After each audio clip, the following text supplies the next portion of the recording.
Can you imagine a world? A world in the future in which genetic manipulation would be allowed.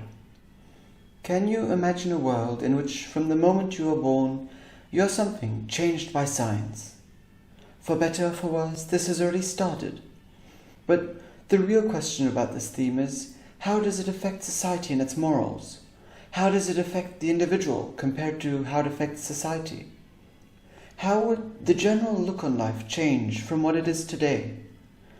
How would the upbringing of children, having this genetic intervention on a fetus performed by either the government or their parents, change? What new hierarchies would form as a result? In a world that is constantly evolving, this is one of the newer themes that has arisen, next to AI, robotics, and nanotechnology. Editing and engineering nature's organisms has been a norm for humans since centuries. In the ages prior, it didn't seem strange at all, cultivating the best flora and fauna and only letting those prosper that humans considered useful. By doing so, strengthening the traits that the humans wanted and needed. This system was called selective breeding and can be considered part of changing nature's normal course. This is clearly seen with fauna such as dogs and other cattle, and flora such as bananas and roses. While humans did use this technique for centuries, the reason why selective breeding works was only found in 1869 by Friedrich Miescher in his identification of DNA. This discovery was then used in 1978 to create the first genetically modified organism, or GMO for short. The GMO was insulin. Insulin is a hormone to regulate the sugar ratio in blood. It is a very good treatment against diabetes. Before that point, insulin had to be extracted from animals, and as such had side effects. After which, genetic modification was used to change genes in crops, to stop them from aging or even getting diseases and other negative consequences from the surrounding world. Genetically modifying animals first happened in the year 1974 on rats, and the first sole genetically modified animal was a zebrafish.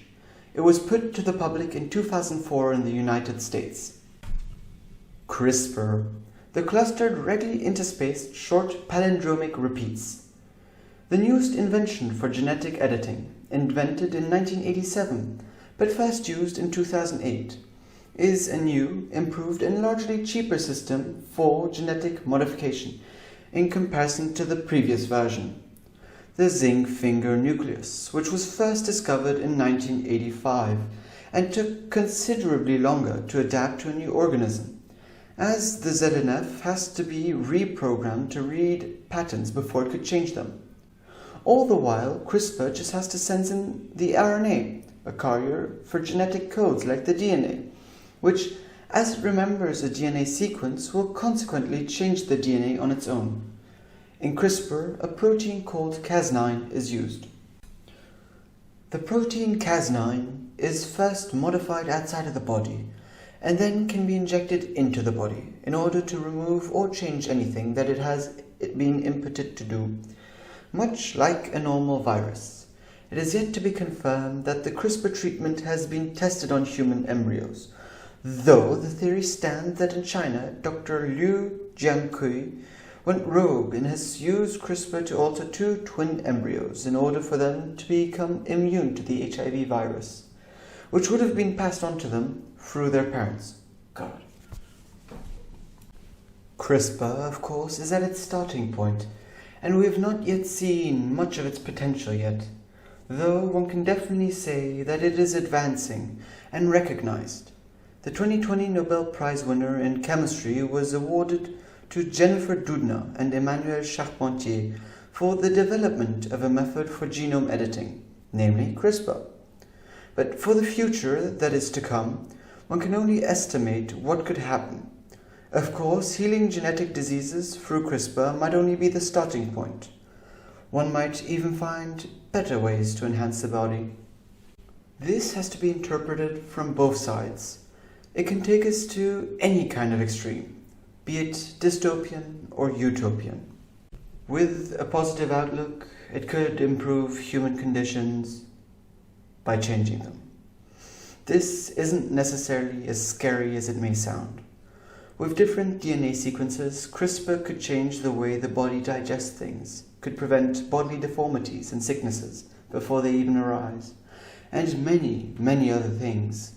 Going further into the future, these types of treatments could maybe change the way we look and feel things, changing hair color, skin color, iris color, and maybe even gender.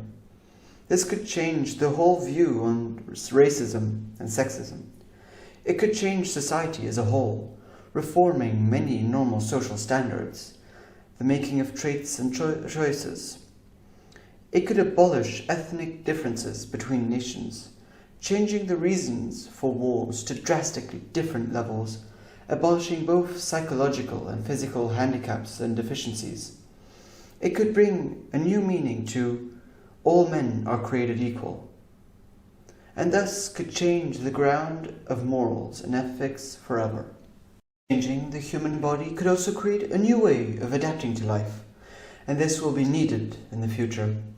If global warming continues, the likelihood of the world becoming uninhabitable for humans only becomes higher.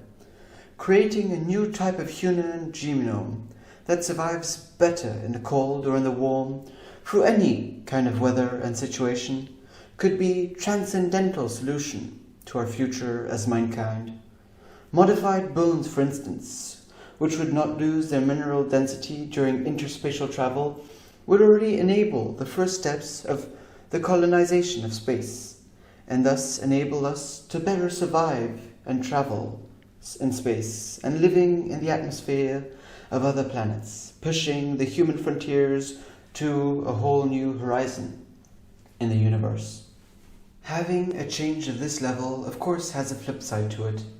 The positive improvements and changes, when pushed to an extreme, invite to a negative outlook.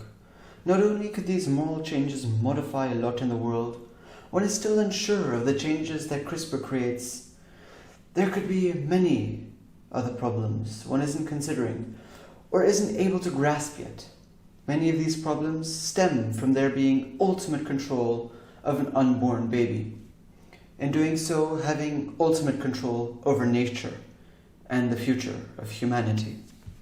Of course, this is very dangerous. The sense of manpower and control could change as a whole. Societies could recreate the ultimate human being, cloning him to an unmeasurable extent. There could be a total new sense to the word world slavery, or even labor. The workforce where human labor is needed could change as a whole, from paid humans that can revolt and each most likely have their own ideas and ideals, would change to biological machines reprogrammed to have their whole consciousness converted anew to only focus on what it's being told. Other problems that could arise through CRISPR modifications on the humans are the creation or the lack thereof in diversity. On top of all these uncertainties, the start of reversing the aging process is being talked about. Stopping aging not in the sense of becoming immortal, but by creating cells that inhibits the aging process and develops something that enables the ceaseless renewing process of cells. It could extend the lifespan of any human being by a very long time. This, of course, creates even more dilemmas behind the moral reasoning of genetic mutation. Creating humans that escape to the threat of aging, which is the most prominent mortality reason in all of history. Creating humans that could live happily and healthily with their families for several centuries could also increase the decline of populations in some parts of the world. Though these problems and solutions are still only achievable if the grand problem and idea is accepted, should one tamper with nature and so change the human as it is? Changing ourselves is of course a large step, but it can enable for humans to go further into the future. While of course for many this would be a very hard step, and there would be many critics, it should be looked at from another perspective. This, till now, is the best solution humans have against diseases and other global challenges. In terms of morals, we've already started to alter the body anyways, and we've already changed nature's laws in countless ways. As an example, plastic surgery. Plastic surgery was originally used for medical purposes. Fantastic in that sense. Anyone with a disease or damage from surrounding accidents could recreate their face to what would seem as the norm. But the new term Snapchat dysmorphia, in which people get plastic surgery because they want to look more like a Snapchat filter, clearly states that this has changed. Other changes that are seen as the norm nowadays: checking if the baby is what we consider to be non-problematic. And these are done through genetic carrier screening tests that check the baby's health for any kind of defect. This takes a large part of the decision if the parents want to keep their child or not. And of course, some of these defects can be healed or changed, as one might say. Limiting the abuse of the use of CRISPR treatments is near to impossible. Even if the nations worldwide come to an agreement, there would still definitely be some powers misusing such gene editing. And of course, dark markets in which to acquire such methods would still be open. Any nation that is greedier for growth and power and so would invest slightly more into the research for these treatments could create an imbalance between it and other nations. And if it gets worse, even to an arms race for more control on the manipulation of the human body. And so the ability to acquire more and far better manpower.